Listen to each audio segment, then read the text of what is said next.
The crystal caves gleamed with an eerie blue light as representatives from both species gathered in the neutral meeting place. Jake Martinez stood with Captain Lisa Stone and Amy Rodriguez, while Commander Torres remained at the colony coordinating defenses despite her obvious displeasure with the diplomatic approach.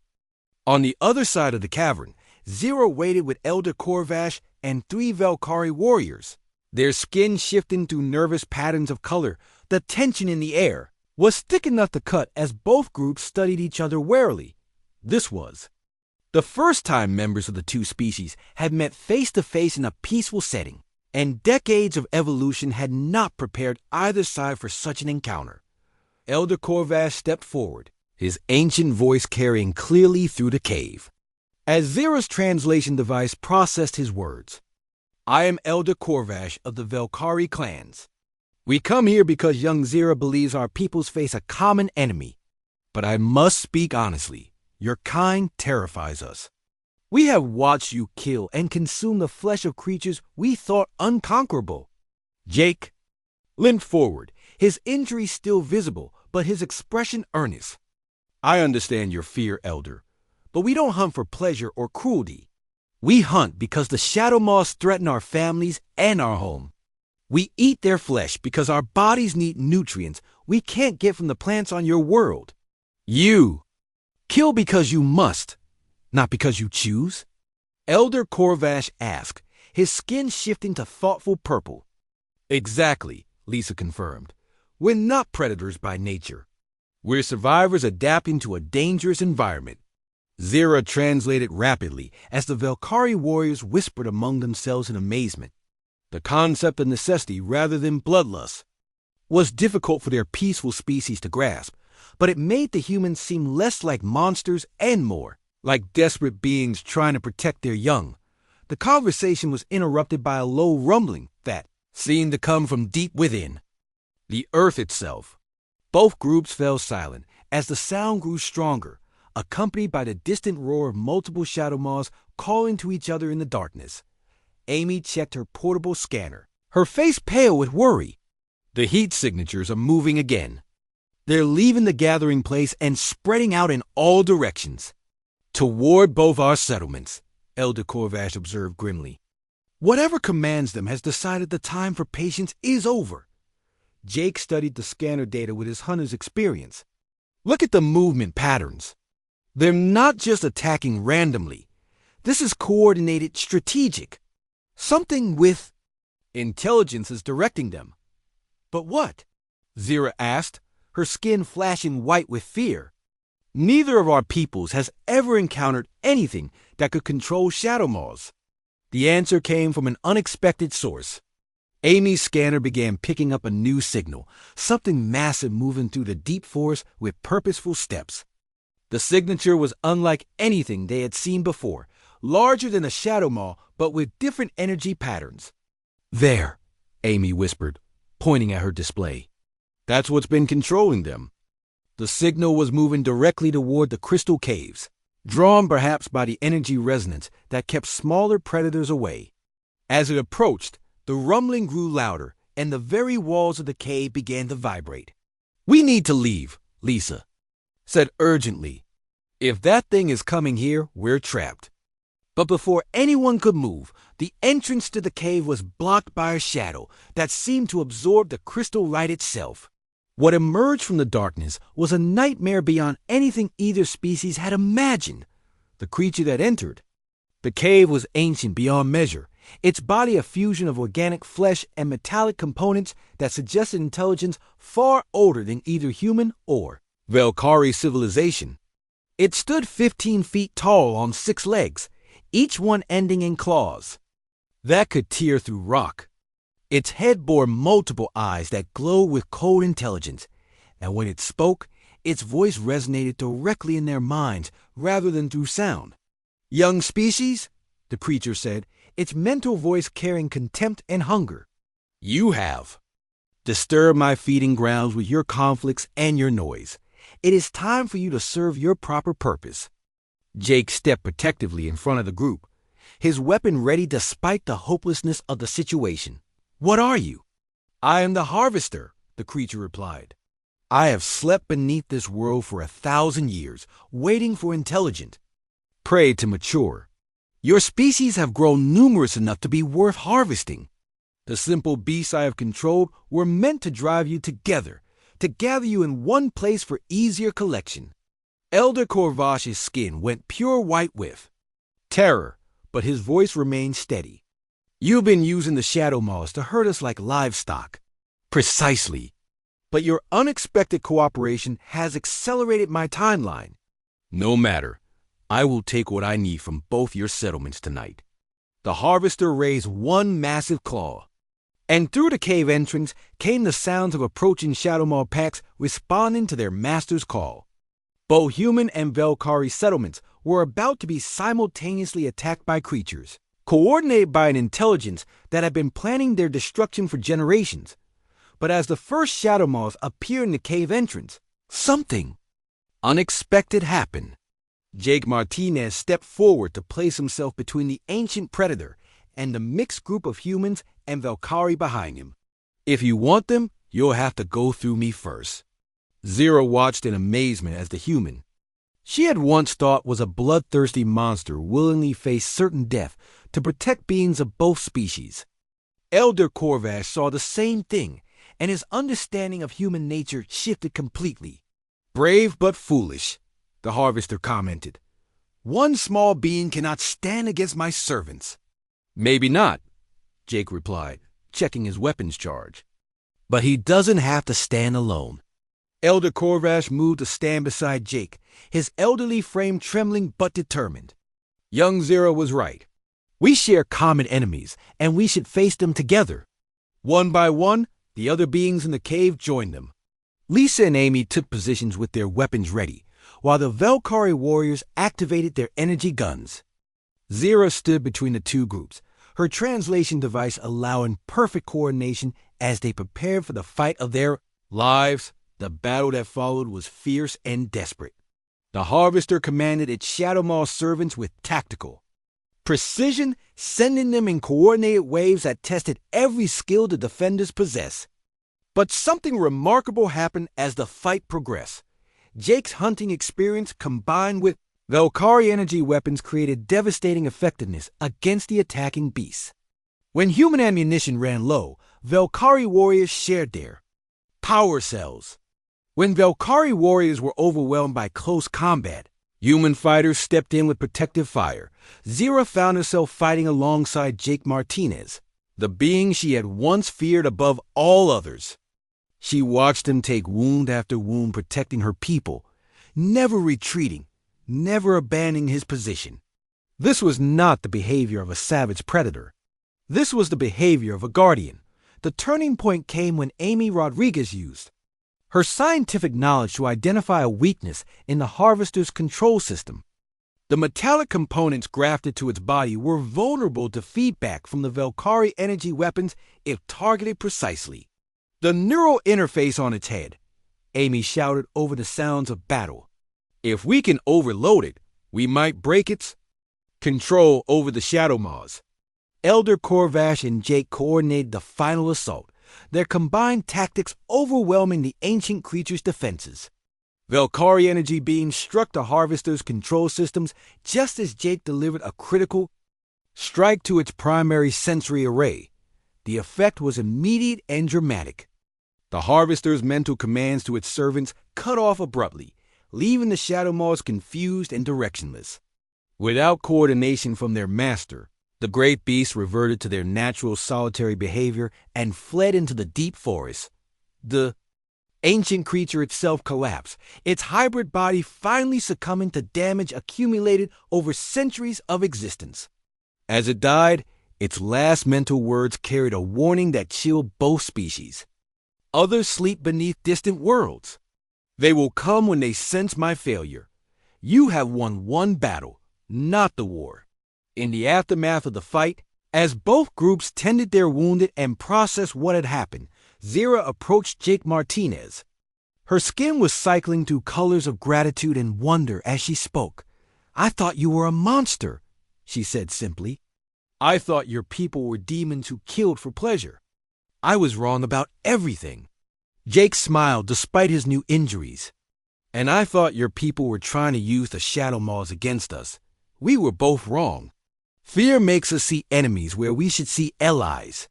Elder Corvash approached the two young beings, his ancient eyes bright with new understanding. Perhaps this is how wisdom begins, with the courage to look beyond our fears and see the truth of others. In the days that followed, the human colony and Velkari settlements established formal cooperation agreements. Human hunting skills and technology, combined with Velkari energy weapons and ecological knowledge, created defenses that neither species could have achieved alone. Zira became the first official ambassador between the species, helping translate not just languages, but cultural concepts that allowed deeper understanding. Jake recovered from his injuries and began training joint. Zira stood before the Velkari council chamber, her skin cycling through shades of distress as she struggled to find words for what she had learned. Elder Corvash watched her with ancient, patient eyes, while the other clan leaders whispered among themselves. The weapon modifications were nearly complete, and plans for the first strike against the human settlement had been finalized. But Zira's urgent request for an emergency session had delayed everything. "Speak, child," Elder Corvash said gently. "What troubles you so deeply?" "The Flesh Eaters are not united," Zira began, her voice trembling. "I infiltrated their den and heard them arguing. Some want war, but others seek peace.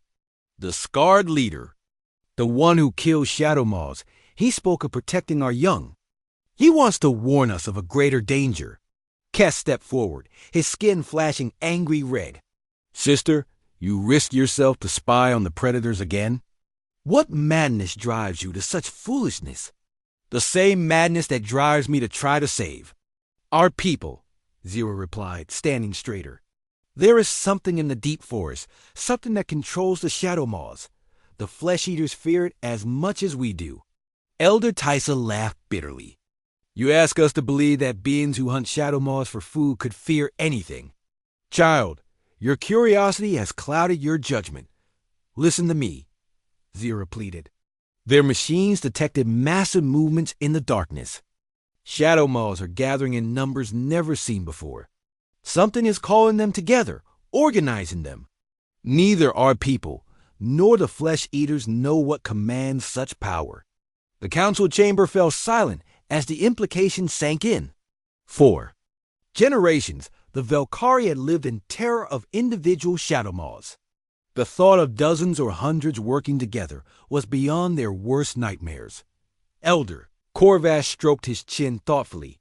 "If this is true, then we face a choice between certain destruction from the organized beasts or possible destruction from the flesh-eating strangers." "It is worse than that," Zira continued. "The new flesh eaters who arrived want to attack us immediately. They think we control the Shadow Maws. They plan to destroy our tree cities before we can unleash the beasts upon them." Meanwhile, at the human colony, Jake Martinez sat in the command center despite his injuries, studying the sensor data with growing alarm. The heat signatures in the deep forest had been moving steadily closer throughout the night.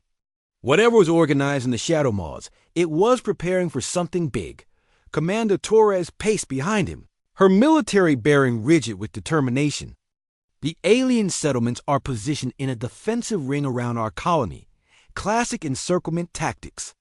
They're planning a coordinated assault using those creatures as biological weapons." "That doesn't make sense," Jake argued. "I've watched these aliens for weeks. They're terrified of Shadow Maws. They run and hide whenever the beasts appear. They're not controlling them." "Then explain the timing," Torres shot back. "The creatures start organizing just days after we make hostile contact with the aliens. That's not coincidence, Martinez." "Captain." Lisa Stone looked up from her own displays.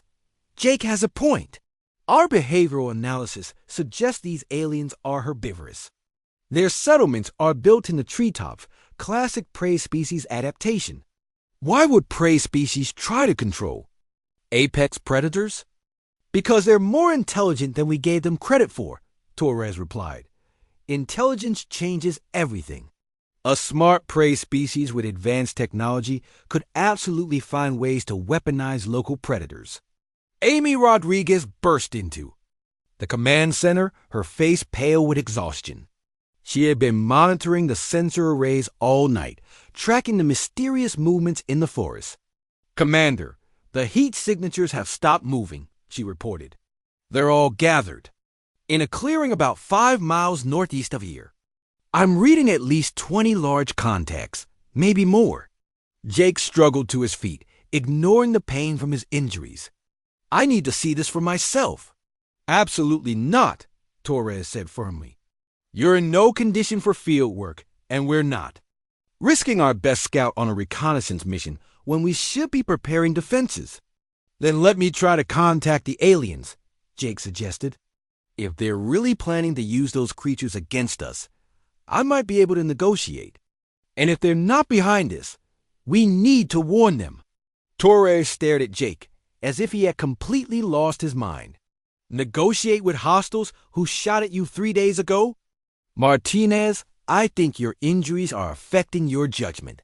The argument was interrupted by alarms from the perimeter sensors. Amy rushed to her console, her fingers flying over the controls as she tried to process the incoming data. "Movement at the forest edge," she announced. "Single contact small, approaching slowly." "Shadow Maw?" Lisa asked. "No, too small. Bipedal. It's one of the aliens." The command center fell silent as everyone absorbed this information. After days of preparation for war, one of the mysterious aliens was approaching the human settlement under what appeared to be a flag of truce. "It could be a diversion," Torres said suspiciously. "Keep the weapons ready." But Jake was already moving toward the exit, his hunter's instincts telling him this was the opportunity he had been hoping for. "I'm going out there. Like hell you are," Torres snapped. "You're wounded and you're thinking emotionally. I'll handle this contact." "With respect, Commander, you've already decided these beings are enemies. I'm the only one here who thinks. They might be trying to communicate." Lisa stepped between them. "Both of you calm down. Jake, you're right that we need someone who's willing to listen. But Torres is right that you're in no condition for a potentially dangerous encounter." "I'll go." Outside the colony perimeter, Zero waited in the shadow of a large crystal formation. Her skin was cycling through every shade of terror and determination as she struggled with the most frightening decision of her life. Everything her people believed told her that approaching the flesh eaters was suicide. But everything she had seen told her that both species would die if they did not find a way to work together. She had left her weapons behind and carried only a translation device modified by the Velkari's best technicians. If the humans killed her, at least her death might convince the remaining Velkari to flee the planet before the real danger struck. Captain Stone emerged from the colony gate slowly, her hands visible and empty. She stopped about 20 feet from Zira's position and spoke in a calm, clear voice. "I'm Captain Lisa Stone of the human colony. Can you understand me?" Zira stepped out from behind the crystal, her skin flashing white with fear. She held up the translation device and spoke carefully. "I am Zira of the Velkari people. I come seeking words between our kinds." Lisa felt a surge of excitement and relief. Contact at last, and the alien seemed genuinely interested in communication rather than conflict. "We want to talk too," Lisa replied. "There have been misunderstandings between our peoples." "Great misunderstandings," Zira agreed. "My people believe yours are flesh-eating demons who hunt thinking beings for food. Your people believe mine control the great beasts that threaten us all." "And both beliefs are wrong?" Lisa asked hopefully. "Both beliefs are wrong," Zira confirmed. "My people eat only plants and fruits. We fear the Shadow Maws as much as you do. But something else, something we have never seen, now commands the beasts. It gathers them in the deep forest for purposes we cannot understand." Lisa felt pieces of a puzzle clicking together in her mind. "You know about the gathering? Your people have detected it too?" "Our scouts report movements in the darkness." The great beasts travel toward a place of ancient power, drawn by calls we cannot hear. Soon they will emerge in numbers that will devour everything in their path. Behind the colony gates, Jake listened to the conversation through his communication device, feeling vindicated but also terrified. If both species were facing a common threat, they had wasted precious time preparing to fight each other instead of working together. "What do you propose?" Lisa asked. Zira's skin shifted to determined silver. "My people have weapons that can harm the great beast from a distance. Your people have warriors who can face them in close combat. Together, we might survive what is coming. Apart, we will certainly die." "I agree," Lisa said immediately. "But convincing both our peoples won't be easy. There's been fear and mistrust on both sides." "Then we must show them that cooperation is possible," Zira replied. "Let your scarred leader who kills shadow moths meet with our warriors. Let them hunt together, so all can see that we share common enemies." Lisa nodded, already planning how to present this idea to both Jake and Commander Torres. The proposal made perfect sense, but she knew that Torres would resist any plan that involved trusting the aliens. "There's something else," Zira continued, her skin darkening with worry. "The new flesh-eaters who arrived in your den, they plan to attack our tree cities. They believe we are the threat that must be eliminated. If they strike first, there will be no chance for alliance." Lisa's heart sank. Torres had indeed been planning a preemptive attack, convinced that the aliens were orchestrating the Shadow Maw threat. But if Zira was telling the truth, such an attack would doom both species. "I'll stop the attack," Lisa promised. "But I need your help. We need to arrange a meeting between our leaders, somewhere neutral where both sides can feel safe." "The crystal caves," Zira suggested. "Halfway between your den and ours." 3 days had passed since the confrontation in the forest, and Zira could not sleep. Her mind kept replaying the image of Jake Martinez standing over the dead shadow moths, his clothes stained with alien blood, his cold eyes scanning the forest for more prey. Every time she closed her eyes, she saw those calculating predator eyes looking directly at her hiding place. The Valkyrie clans were now working around the clock to prepare their defenses. Energy weapons that had once been used to clear vegetation were being modified into instruments of war. The peaceful tree cities buzzed with activity as warriors trained for a conflict their species had never imagined fighting. But Zira found herself thinking about the human children she had glimpsed in the distance during her scouting missions. They were small and vulnerable, playing simple games near the metal buildings of the colony. How could such innocent beings be raised by flesh-eating predators? The contradiction troubled her in ways she could not explain. Her curiosity overcame her fear when she learned that Jake had been injured during a solo hunting expedition. Elder Tysa had brought the news from her scouts, who watched the human settlement from the high branches. The scarred leader was attacked by 2 shadow moths near the crystal caves, Tysa reported to the council. He killed both beasts but suffered wounds to his leg and side. His pack carried him back to their den. Kes smiled grimly at this news. "Good. Perhaps the predators will weaken each other through constant fighting. We should increase our surveillance while their strongest hunter recovers." But Zira felt something unexpected when she heard about Jake's injuries. Not satisfaction or relief, but something closer to concern. The feeling confused and frightened her. Why should she care if one of the flesh-eating demons was hurt? That night, she made a decision that would have horrified her people. She would sneak into the human settlement and see the wounded predator for herself. Perhaps by studying him up close, she could better understand the threat her people faced. The human colony was easier to infiltrate than she had expected.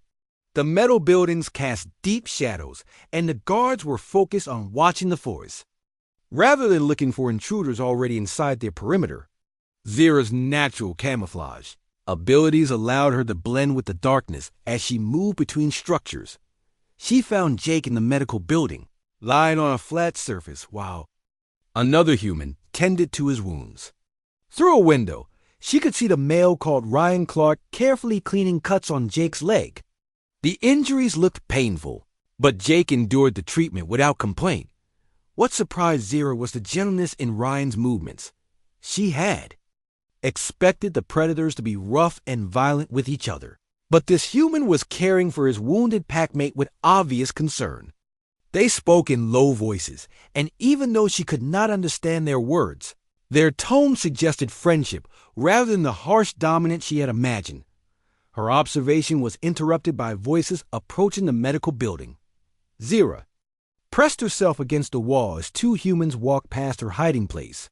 One was the female leader called Lisa Stone, and the other was a stranger wearing different clothing marked with symbols Zira did not recognize. The reinforcements arrived faster than expected, Lisa was saying. Commander Beth Torres brought a full combat unit. Good, the stranger replied in a harsh voice. From your reports, these aliens are a serious threat. We need to establish dominance before they can organize a proper attack. Zira's skin flushed white with terror. More of the predators had arrived, and these new ones sounded even more dangerous than the original group. She had to warn her people immediately, but as she prepared to flee, something made her pause. Through the medical building window, she saw Jake struggling to sit up despite his injuries. Ryan was trying to convince him to rest, but Jake seemed agitated about something. I need to talk to Lisa, Jake was saying, his voice strained with pain and urgency.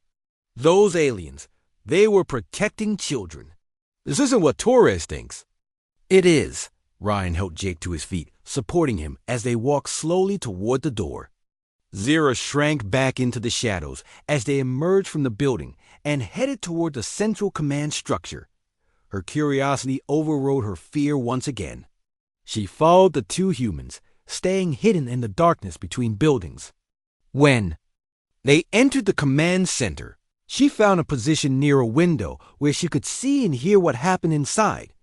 The command center was filled with humans, wearing the same symbol-marked clothing as the new arrival. They stood around a large table covered with glowing displays that showed maps of the local area. Red marks indicated Velkari settlements that the humans had somehow located. Commander Torres was a tall female with cold eyes and a harsh voice. She was pointing at the red marks on the display while speaking to the assembled humans.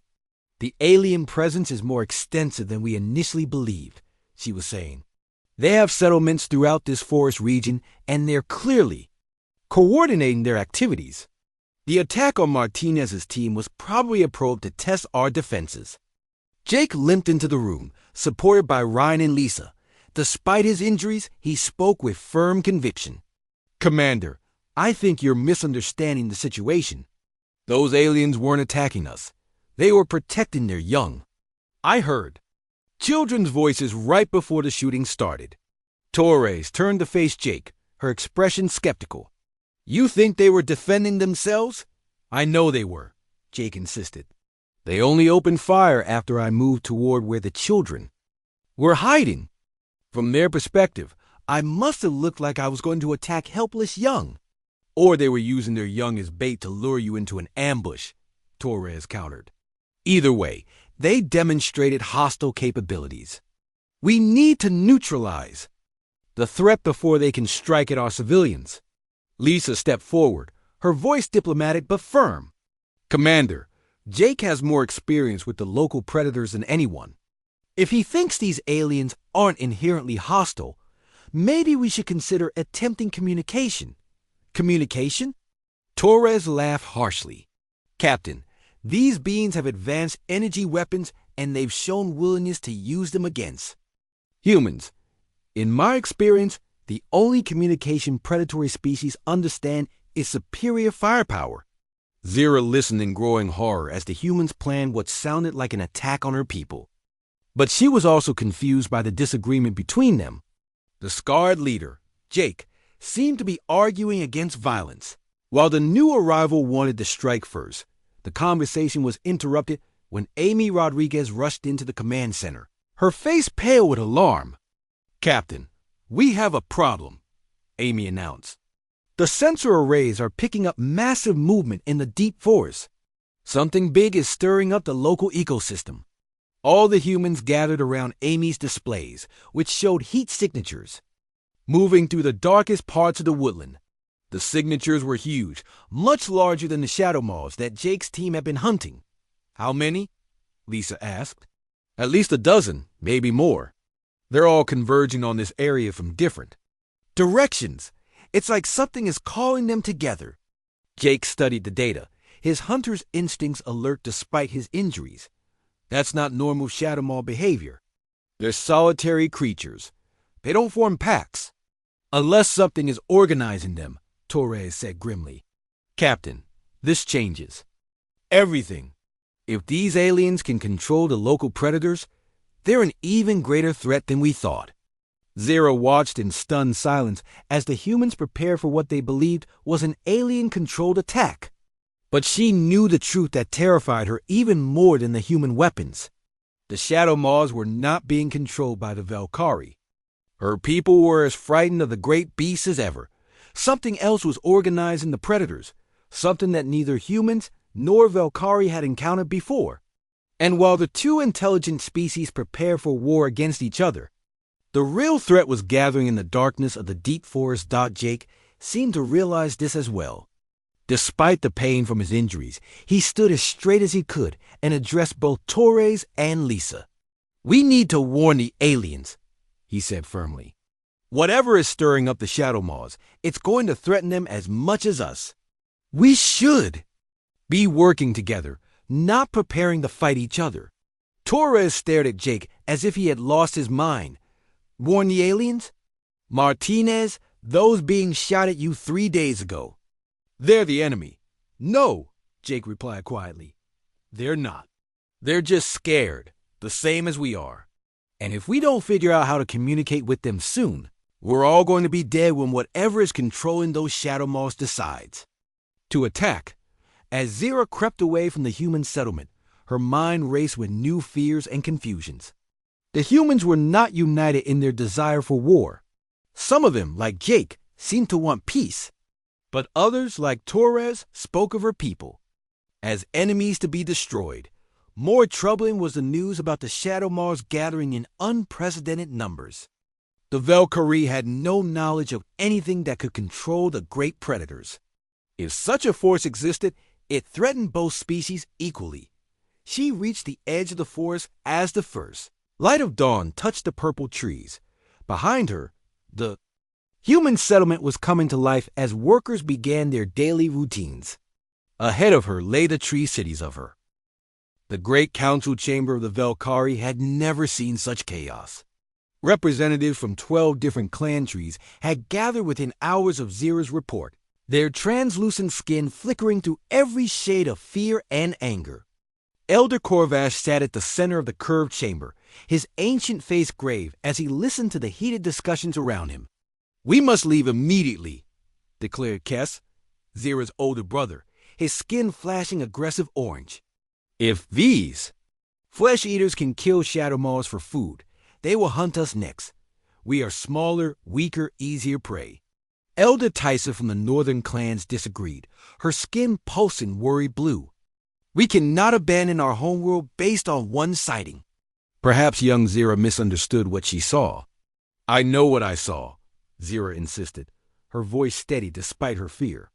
They cut the beast apart with sharp tools and took its flesh. They showed no fear, no hesitation. They have done this many times before. Meanwhile, at the human mining colony 15 miles away, Jake Martinez sat in the medical bay while Ryan Clark cleaned the deep scratches on his arm. The shadow moth had been more aggressive than usual, and Jake had gotten too close during the final attack. The wounds were not serious, but they would serve as a reminder to be more careful. That's the 5th shadow moth this month, Ryan said as he applied healing gel to the cuts. They're getting bolder, coming closer to the settlement. Jake nodded, wincing as his friend worked. Something's got them stirred up. Maybe it's our presence, or maybe they're being pushed out of their usual territory by something else. Captain Lisa Stone entered the medical bay, her expression concerned. How bad is it? Just scratches, Jake replied. But Ryan's right about the increased activity. We might need to organize more hunting parties. I've got reports from the perimeter teams, Lisa said, pulling up a holographic display. Shadow Maw tracks are showing up in areas we cleared just last week. It's like they're testing our defenses. The conversation was interrupted by an alarm from the colony's sensor array. All three humans rushed to the command center, where technician Amy Rodriguez was studying the displays with a worried expression. "What is it?" Lisa asked. "Multiple contacts moving through the forest," Amy replied. "Small light, but definitely. Intelligent movement patterns. They're staying just outside our sensor range, but I'm picking up glimpses." Jake studied the data, his hunter's instincts alert. How many? Hard to say. At least 20, maybe more. They're good at staying hidden. Back. In the Velkari Council chamber, the debate had reached a critical point. Elder Corvash raised his hand for silence, and the chamber gradually grew quiet. "We face a choice that will determine the fate of our people," he said slowly. "We can flee our homeworld and search for a new planet, abandoning everything our ancestors built, or we can attempt to drive these predators away before they establish a permanent presence." "Drive them away?" Kess scoffed. "Did you not hear Zira's description? They kill shadow maws for sport. What weapons do we have that could threaten such beings?" Elder Tysa stood, her skin shifting to determined silver. "We are not defenseless. Our energy weapons were designed to clear dangerous vegetation, but they could be modified for warfare. We have technology these flesh eaters have never seen." "You speak of war," Elder Corvash said gravely. "The Velkari have never fought a war." "Then perhaps it is time we learn," Kess replied, his orange skin now burning bright red. "I volunteer to lead a scouting mission to their settlement. We need to know their numbers, their weapons, their weaknesses." Zira felt her stomach twist with fear and guilt. Her report had started something that might lead to violence between the species. She had only wanted to protect her people, but now she wondered if she had doomed them instead. Over the following days, both sides began preparations without knowing about the other's activities. The Velkari worked frantically to modify their energy tools into weapons, while human hunting parties increased their patrols around the colony. Neither group understood that their actions were being interpreted as aggressive by the other. Jake led daily expeditions into the forest, tracking shadow maw movements and eliminating threats before they could reach the settlement. He had no idea that Velkari scouts were watching his every move, growing more terrified with each successful hunt. To the hidden observers, Jake appeared to be a killing machine who destroyed the planet's apex predators without effort or emotion. Zira found herself drawn back to the forest again and again, despite her fear. She had become obsessed with understanding these strange beings. She watched from concealment as Jake's team worked together with perfect coordination, using hand signals and tactical movements that spoke of extensive training. Their weapons never seemed to run out of ammunition, and their aim was devastatingly accurate. But it was their behavior after the kills that truly terrified her. They showed no joy in the slaughter, no excitement or bloodlust. They simply did their work with professional efficiency, harvesting flesh and moving on to the next target. To Zira, this cold calculation was more frightening than savage passion would have been. The first direct confrontation came when a pack of 3 shadow maws attacked a group of young Velkari who had ventured too far from their tree city. The children's terrified calls echoed through the forest, reaching both human and adult Velkari ears at the same time. Jake's team was closer and arrived first. Zira watched in horrified fascination as the humans engaged all 3 beasts simultaneously. Their tactics were even more impressive when facing multiple opponents. They used the creature's size against them, luring them into positions where they could not support each other. The battle was fierce but brief. When it ended, all 3 shadow maws lay dead, and Jake stood over their bodies, covered in alien blood. His team immediately began the familiar process of harvesting meat from the fallen beasts. That was when Kess arrived with a rescue party of adult Velkari. They found their children safe but traumatized, hiding in the undergrowth near the battle site. What they saw next confirmed their worst fears about the human colonists from the Velkari perspective. They had discovered a massacre. 3 of the planet's most dangerous predators lay butchered, while blood-covered humans harvested flesh with obvious experience. The humans appeared to have been lying in wait, using the Velkari children as bait to lure the Shadowmaws into a trap. The truth was that Jake had heard the children's cries and responded immediately, but the Velkari could not understand the human language or recognize protective instincts in alien behavior. All they saw was predators who had killed 3 massive beasts and were now preparing to feast on their flesh. Kess signaled for his warriors to remain hidden while he studied the scene. The humans were clearly skilled killers, but they seemed focused on their grisly harvest.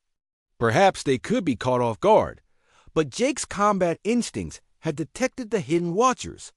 He made subtle hand signals to his team, alerting them to the presence of unknown contacts in the forest. The humans continued their work while secretly preparing for a possible ambush. Neither side wanted to start a fight, but both were ready. For one, the tension was broken when young Velkari voices called out from their hiding places. The children, not understanding the danger, were calling for their rescuers to take them home. Their innocent voices carried clearly through the forest. Jake looked toward the sound, his expression softening with concern. He took a step in the direction of the hidden children, but Kess interpreted this as the beginning of an attack on helpless prey. Now, Kess whispered, and energy beams erupted from concealed positions throughout the forest. The weapons struck trees and rocks around the humans, who immediately took defensive positions.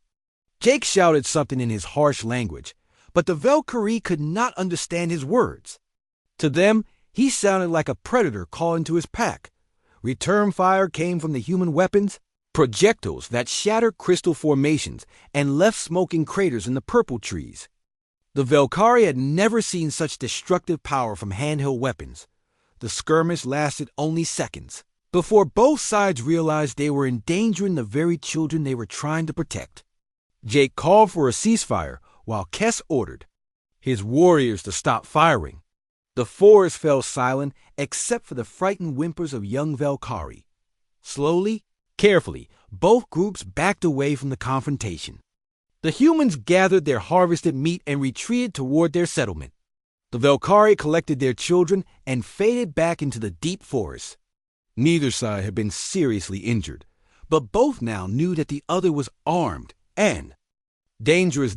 As Zira followed the Velkari rescue party home, she realized that her worst fears were coming true. The 2 species were moving toward open warfare, driven by misunderstanding and fear. The humans continued to hunt and butcher the planet's predators, appearing to grow stronger and more confident with each kill. Soon, she believed they would grow tired of Shadowmaw meat and begin hunting more intelligent prey. Back at the human colony, Jake reported the encounter to Captain Lisa Stone. "We made contact with the planet's native species," he said grimly. "They're armed with energy weapons, and they're not friendly." "Hostile?" Lisa asked. "Hard to say. They seem to be protecting children, but they opened fire." The morning mist clung to the dense purple trees of Kepler 442c like ghostly fingers, making it hard for Zira to see more than a few steps ahead. She crouched low behind a cluster of crystalline rocks, her translucent skin shifting from pale blue to nervous silver as she watched the strange creatures below. The beings were unlike anything in the sacred texts of her people, the Velkari. They walked on 2 legs like her kind did, but their skin was thick and opaque, colored in shades of brown and pink that seemed alien and wrong. Zira's large eyes, designed to catch the faintest light in the planet's dim forest, focused on the leader of the group. He was tall for his species, with dark hair and skin marked by small scars. The other beings followed him with obvious trust, their movements coordinated like a hunting pack.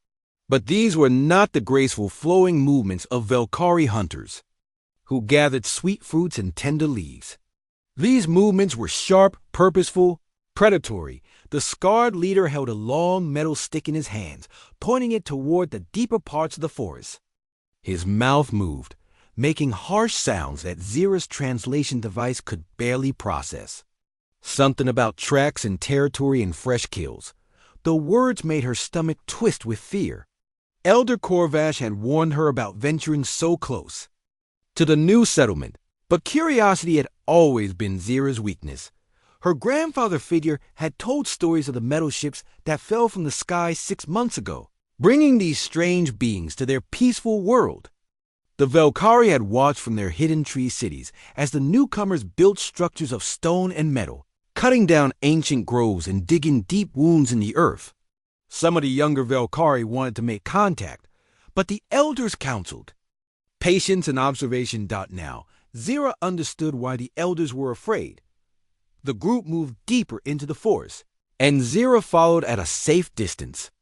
Her people were naturally quiet, their feet designed to move silently through the undergrowth. But she had to be extra careful. These beings seemed alert and dangerous. She had seen them before, always in groups, always carrying weapons, always. Moving with the confidence of apex predators, the forest grew darker as they traveled away from the settlement. Here, the purple trees grew so thick that their twisted branches blocked most of the pale sunlight. This was dangerous territory, where the Shadow Maws hunted. Zira's people avoided these deep woods, especially during the day when the great beasts were most active. Yet these strange beings walked forward without fear, as if they owned the forest itself. A low rumble echoed through the trees, making Zira's skin flush bright white with terror. She knew that sound. Every Velkari child learned to recognize them. Called a Shadow Maw from birth, it was death walking on 4 legs, with claws that could slice through the strongest Velkari armor and teeth that could crush bone like dried leaves. The sound meant her people would flee to the highest branches and wait in silence until the danger passed. But the strange beings did not flee. The scarred leader raised his hand, and his group stopped moving. They spread out in a pattern that Zira had never seen before, each one taking position behind trees and rocks. Their weapons pointed toward the source of the rumble. They were not preparing to run. They were preparing to fight. Madness, Zira thought. No intelligent being fought a Shadow Maw. The great beasts were 12 feet of muscle, armor, and rage.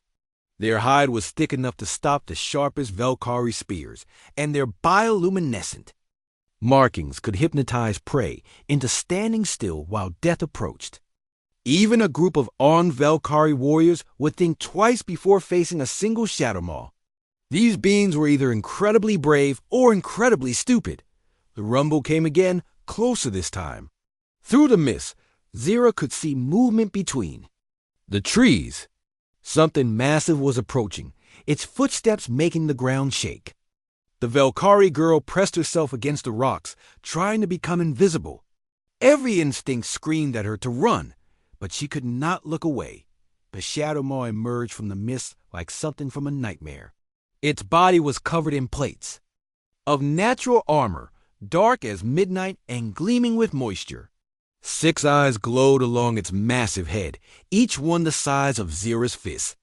Razor-sharp claws left deep gouges in the earth with each step. The creature's mouth opened to reveal rows of teeth designed for tearing flesh from bone. The bioluminescent markings along its spine pulsed with hypnotic patterns. Zira felt the familiar drowsiness that came with seeing those patterns. Her people's natural defense was to become paralyzed when faced with a Shadow Maw, hoping to be overlooked. But she forced herself to stay alert, knowing that if she fell under the creature's spell, she would not be able to warn her people about what happened next. The strange beings showed no signs of hypnosis. They remained in position, weapons ready, as the Shadow Maw approached. The beast's 6 eyes scanned the forest, looking for the source of the unfamiliar scents. It knew prey was nearby, but it could not locate the hidden hunters. The scarred leader made a series of quick hand gestures. Zira watched in fascination as his companions responded with perfect coordination. They were communicating without sound, like a pack of predators preparing to strike. The realization sent chills through her translucent skin. These beings were not just brave or stupid. They were experienced hunters. The attack came without warning. Bright flashes erupted from the strange being's weapons, followed by sounds like thunder. The Shadow Maw roared in pain and surprise as invisible projectiles struck its armored hide. The creature spun toward the source of the attack, but the beings had already moved to new positions. More flashes, more thunder, more roars of rage. Zira had never seen anything like it. The Shadow Maw, the most feared predator on their world, was being hurt by these small beings with their metal weapons. The creature charged toward one of the attackers, but the being rode aside at the last moment, continuing to fire those devastating projectiles. Dark fluid began to leak from wounds in the beast's armor. The battle lasted only minutes, but to Zira it felt like hours. She watched in horrified fascination as the strange beings used tactics she had never imagined. They worked together like parts of a single organism, each one knowing exactly where the others would be. When the Shadow Maw focused on one attacker, the others would strike from different angles. When the creature tried to retreat, they cut off its escape routes. The end came suddenly. The scarred leader appeared directly in front of the wounded Shadow Maw, his weapon pointed at the creature's head. There was a final flash, a final thunderclap, and the great beast collapsed to the forest floor. Its bioluminescent markings flickered once and went dark forever. Silence returned to the forest. The strange beings gathered around their kill, examining the massive corpse with what looked like professional interest. They showed no fear, no excitement, no emotion at all.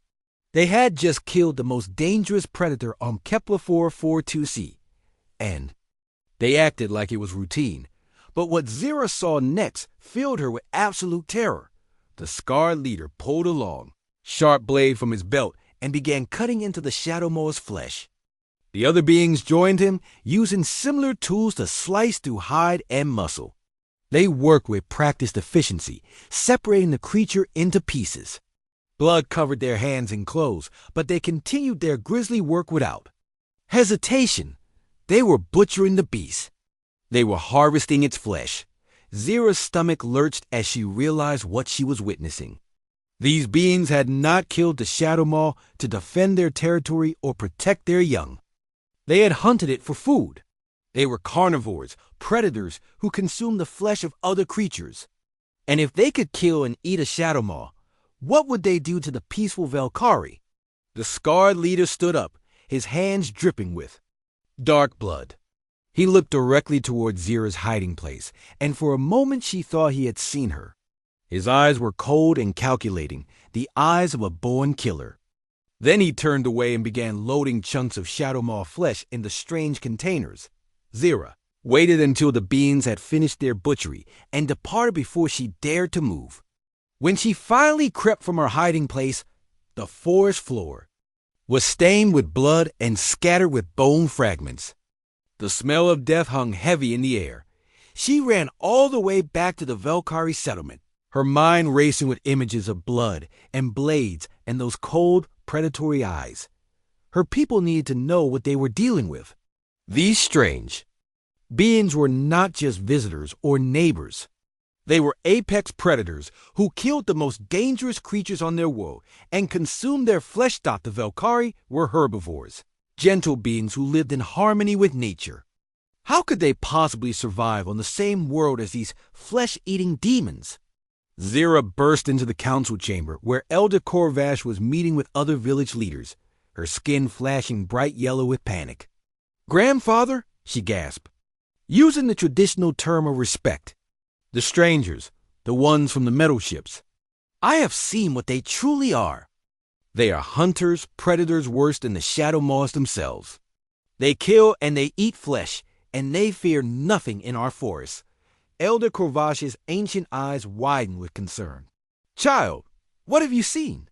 "I watched them hunt a Shadow Maw," Zira said, her voice trembling. "They killed it and cut it apart and took its flesh.